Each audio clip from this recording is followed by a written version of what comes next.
Anime EDs are often the bastard stepchildren of the musical anime family. Some heathens may skip OPs, but even more you godless fucks skip EDs. And frankly, it's a tragedy because there's some good ones. And today, I'm here to take you on the journey of finding my favorite anime ED. I already know it, of course, but I'm gonna fuck you around a little bit, going through some of the other ones I like before getting to the one.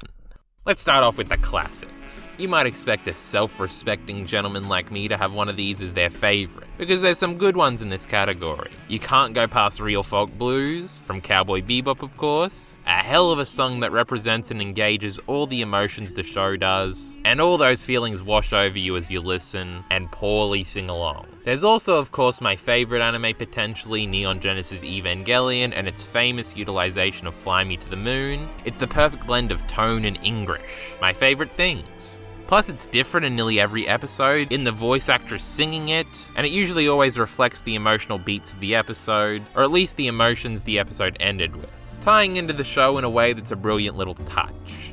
But sadly for my fellow Bebop and Evangelion fans, and the appreciators of the classics, our journey doesn't quite end here.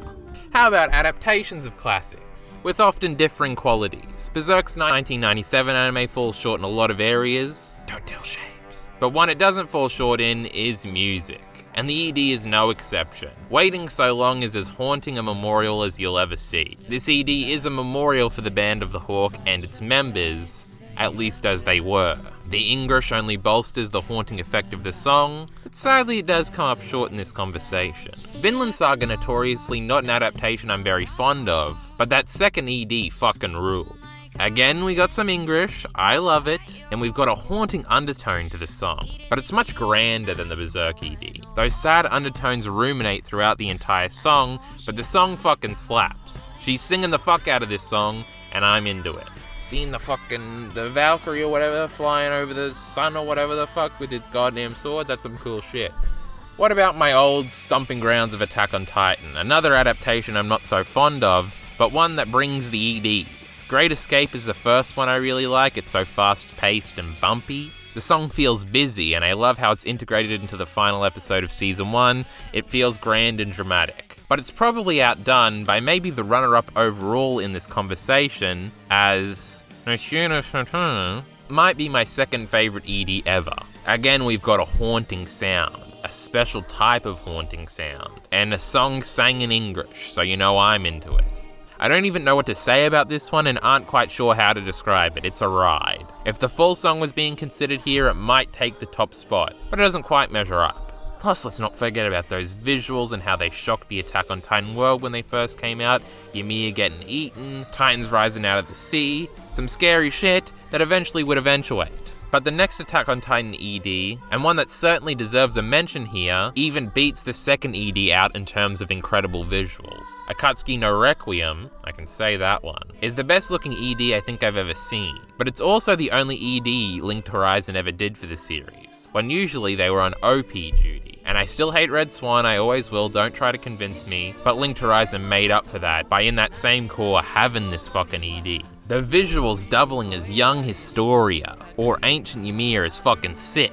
Plus just listening to the grandness of the song. Linked Horizon may only do one thing, they may only have one sound, but they do it extremely well. But still, we're not quite at the end of our journey. And if this journey doesn't end with Attack on Titan, where do we get off? Perhaps our old friend Naruto has the answer. That first ED, the nostalgic melancholy that song gives off, could blow me back through a brick fucking wall.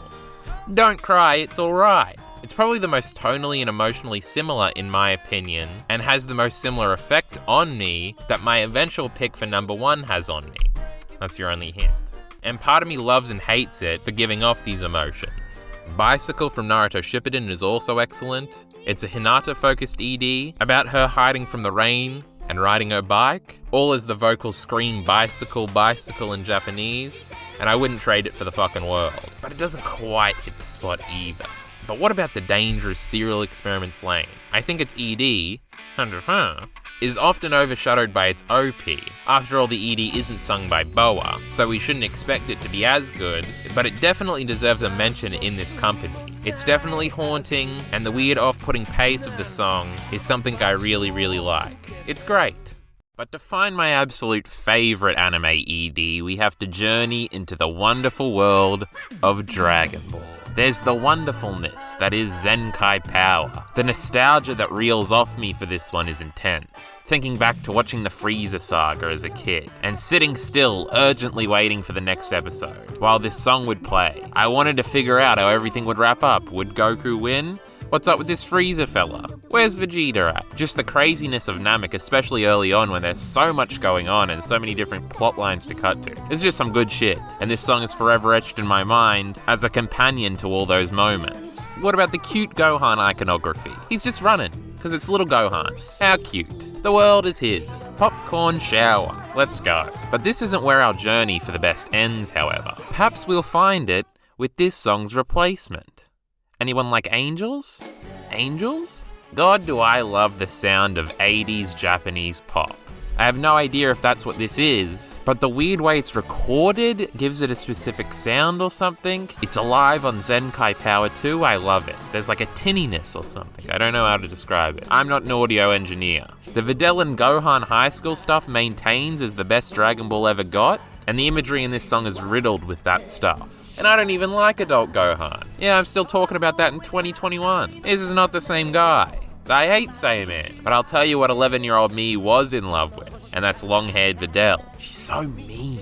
And if you haven't noticed, I like mean things. But back to the song. I love this part, I love this part, but even still, this isn't where our long journey ends. For our ending, we'll have to head to original Dragon Ball.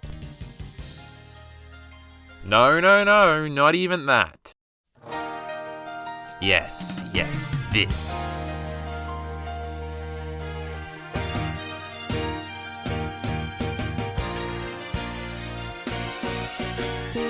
This is a dubbed song, which I imagine made it a nightmare to actualize. Everything surrounding the vocals of this song was created specifically for the Japanese vocals, and then to just change it to English vocals sounds like something that would never work. But here we are with my favorite anime ED of all time. Dragon Ball's only English ED, I'll Give You Romance. Just sit there and let the melancholy wash over you.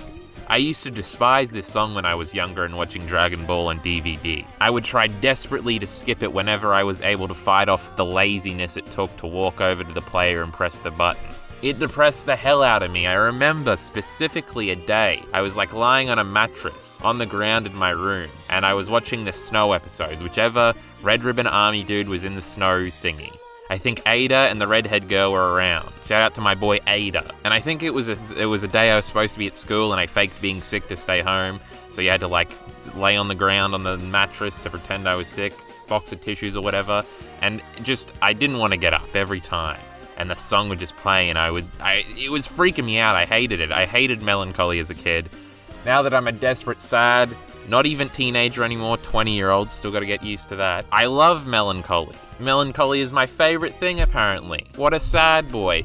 And I love this fucking song with every fiber of my being. Just Bulma, the imagery of her looking out the window as it's raining. Rain is depressing, first of all. Overcastness is depressing. And she's just looking out and she wants romance. The lyrics are talking about that. And then if you imagine, like, she's waiting for Vegeta and he's gonna come. And it kind of gives this romantic tinge to their relationship that just like, it definitely wasn't intended at the time, but now with the retrospective context, it just makes the song even better. It's just this hopeful melody about adventure and the fact that Bulma is the main character of this story along with Goku, and Endless Jess has a video about this, about how Dragon Ball is about Goku and Bulma growing up and the family they'd create together after meeting by chance once upon a time, a long time ago. It's just so good. It epitomizes Dragon Ball. It epitomizes the melancholy of life, bro.